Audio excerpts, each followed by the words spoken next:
Hola, bienvenidos a tu universo. Hoy estaremos hablando del uso de una regla ortográfica y una forma de identificar palabras que nos las han explicado miles de veces, pero yo estoy seguro que hay que recordarlas. Es el famoso hiato, dictongo y trictongo. ¿Okay?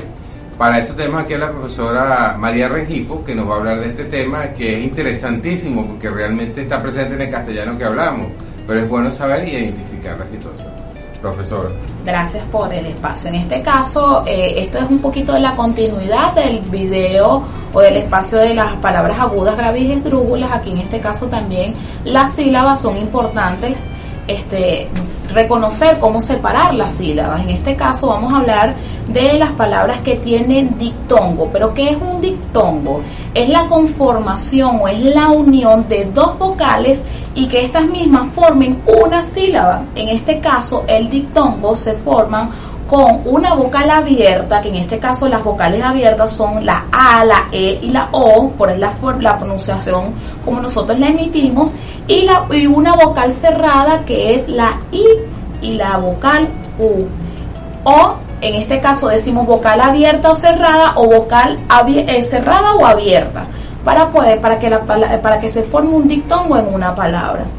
En este caso es muy fácil reconocerlas porque cuando las separamos, las mismas se retroalimentan y conservan un mismo sonido y están en una sola sílaba, no se separan. Por ejemplo, profesora, ¿qué palabras serían un dictongo? Al menos la palabra área. Si separamos área, no decimos área, decimos área. Entonces cuando separamos área, allí vemos que la E y la A mantienen allí y son un dictón. O sea, son dos vocales que pertenecen a la misma sílaba. Yo digo sílaba. Área. Y en la segunda sílaba están presentes la E y la A. Que exactamente, están unificadas y conforman una sílaba. Por ejemplo, también la palabra viuda. Yo digo viuda. Si la separo en sílabas, cuando estoy hablando así porque estoy separando en sílabas fonéticamente. Entonces en este caso hay una vocal abierta, una vocal cerrada y por lo tanto se conforma un dictongo. También está la palabra aire. Usted no dice aire, ustedes dicen aire. Entonces aire. Hay dos sílabas allí y por lo tanto hay un dictongo. Y así hay una infinidad de ejemplos que podemos ver. Es muy importante identificar esta situación porque las personas cuando tienden a separar las palabras en sílabas, el que no entiende la regla de que es un dictongo tiende a cometer errores. Por ejemplo, la palabra caimán es caimán. Exactamente. No es ca-i-man. No hay tres sílabas, hay dos sílabas. Es caimán y tú dices caimán. Exactamente. En la caso de la palabra aula, ¿no? Exacto, en caso de la palabra aula, nosotros no decimos aula, decimos aula. Entonces en este caso también hay un dictongo. Peine. También hay en peine un dictongo. Uno dice peine. Allí cuando vemos que hay una unificación de esas dos vocales, entonces decimos que hay dictongo. Peine. Exactamente. Puerta. Exactamente también. Tiene. Exacto. Y también hay un ejemplo o hay una particularidad que es cuando está la H intercalada. En este caso, como estamos clasificando las palabras según su acentuación y hablamos de sílabas y de sonoridad, en este caso hay palabras que tienen H intercalada que a pesar de que tienen esa consonante no pierden la regla y sí se forman dictongos. Por ejemplo, la palabra ahijado. En la palabra ahijado lleva H intercalada entre la A y la I y automáticamente allí se forma un dictongo. Ahijado. Y ahí lleva H intercalada. Jado. Y es dictongo porque ahí, como la H no tiene sonido, se considera como una sola sílaba. Una sola sílaba a nivel de sonoridad. Perfecto. Y ahora viene la otra regla, el hiato. Exactamente, esta es la contraparte o es la contraparte, la otra cara de la moneda de esta clase, de esta área, sí, del dictongo. En este caso, El hiato es la secuencia de dos vocales que se pronuncian de manera independiente en distintas vocales y que las mismas no hacen una sola. En este caso es lo contrario a lo que es el diptongo. Aquí en este caso tenemos varios ejemplos que nosotros podemos visualizar. Por ejemplo, la palabra poseer. Vemos que hay dos, si vemos la palabra poseer unificada, sin separarlas en sílabas, vemos que hay dos vocales, y es que las dos vocales tienen sonidos independientes. Poseer. También tenemos la palabra, en este caso también se cumple lo del uso de la H, y en este caso tenemos la palabra búho, que también tiene H intercalada, pero en este caso tiene un sonido independiente, la U de la O, en este caso búho.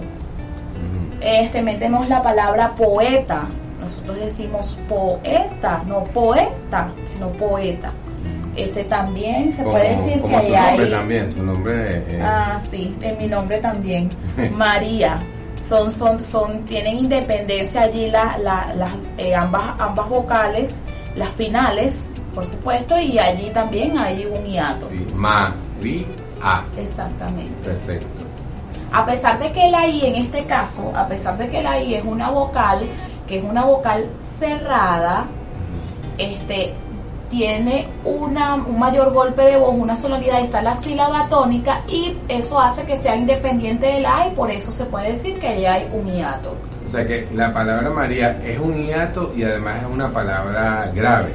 Exactamente. Muy importante, ¿no? Sí, pudiésemos hablar en ese aspecto de también decimos frío. Exactamente, la palabra frío. Ahí también tenemos dos vocales que, a pesar de que están continuas, las mismas conservan su sonido, y ambas son independientes. Son independientes, por supuesto. Sí. Pelea. También la palabra pelea. ¿Qué otro ejemplo, profesor? Bueno, como todos los días hablamos de día, pues día también es una palabra que tiene un hiato y sus sonidos son independientes. Teatro, ¿no? También la palabra teatro tiene hiato, perdón, en este caso decimos teatro. Ahí hay un hiato. En la palabra teatro tiene sonidos independientes, podemos decir entonces que hay hiato allí. Igual la palabra hiato es un hiato. Sí, hiato, exactamente, es un hiato. Sí. Muy importante, sí. Todo esto. Estas son cosas muy particulares, porque las personas, a la hora de hacer el deletreo de las palabras, el separarlas en sílabas, cometen errores graves. Sí. Y producto del desconocimiento. Bueno, ya ahora que sabes, espero que ustedes no cometan más el error. Exactamente. Bueno, y practicar, que eso es muy importante, practicar para poder reconocer e identificar en qué casos hay dictongos o hay hiatos, y también tenemos el complemento que son los triptongos. Cuando hablamos de di, hablamos de dos vocales, ¿cierto?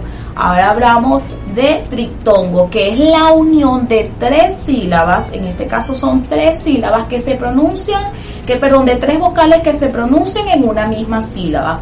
Estas mismas se conforman con una vocal abierta que esté en posición intermedia y dos cerradas. Y estas ninguna de esas dos vocales cerradas deben tener la sílaba tónica o acentuación en este caso, porque si no ya se empezaría a convertir en un hiato. Claro. Por ejemplo, tres palabras una palabra con tres vocales, profesora, no recuerdo en este momento, no se me viene a la mente. Por ejemplo, la palabra Uruguay. A pesar de que la I, de que esa I al final es Y o Y, suena como vocal, porque estamos hablando de lo que es la parte fonética, y allí hay un triptongo, porque vemos Uruguay. Ahí tenemos la U, la A y la I. Como, por ejemplo, el jugador muy famoso de fútbol que se llama Higuaín. Bueno, Higuaín. Pasa que termina, si es in, termina en N. Habría que ver cómo está escrito el apellido del jugador. Pero si termina en N, allí no cumple la regla. La palabra que podemos agregar es la palabra buey. Buey también no se separa. Usted dice buey, usted no dice buey. Usted dice buey, en este caso ahí hay triptongo, a pesar de que la I final se escribe con Y. Y otra palabra que también podemos agregar, que me pidió 3, es la palabra miau, o en este caso la onomatopeya o el sonido miau, porque miau lo identificamos con el sonido que emite el gato. O sea, la palabra triptongo, hay 3 vocales que están unidas en una misma sílaba. En una misma sílaba, no se separan. Por ejemplo, como el castellano antiguo, que dice estudiáis. Exactamente. Los triptongos son poco comunes, por eso mismo, porque se utilizaban, era más que todo, se podían visualizar con frecuencia, era en ese estilo de forma del lenguaje. Bueno, como hablan los españoles también, porque realmente lo que pasa es que en Latinoamérica no usan ese tipo de construcción de pasado. Por ejemplo, limpiáis o limpiasteis. Limpiasteis. Sí. Exacto. O comisteis. No, nosotros no utilizamos esa forma, por lo menos acá en Venezuela nosotros no utilizamos esa terminología para expresarnos, aunque en ciertas, lo que estábamos hablando en un momento dado, que en ciertas regiones del país sí se conserva ese argot popular. Y en ciertas regiones latinoamericanas también. Sí. Sí, en Sudamérica he escuchado yo hablar con ese tipo de expresiones. Sí. Los países de Chile, Argentina, no sé en el caso del Uruguay, pero sí sé que usan palabras que pertenecen a formas más españolas que... Sí, de donde proviene. De donde proviene nuestro idioma, por supuesto, sí. Bueno, con esto terminamos lo que es ese ciclo de lo que es el dictongo, el triptongo y el hiato. Para facilitar eso está relacionado con lo que es la parte de las sílabas y complementa eso también de la regla SEGA. Ok. Bueno, esperamos que este tema le haya sido de su agrado y le invitamos a visitar nuestra página www.tuniversia.com, donde siempre encontrarás más contenido adicional y una serie de actividades, que por cierto en este momento, más adelante, están las actividades. Además, recuerde también visitar nuestras redes sociales para mantenerse actualizado en todos nuestros contenidos, como @tuniversia en Facebook, Twitter e Instagram. Bueno, y espero que esto haya sido de su ayuda y los veremos en la próxima clase. Gracias.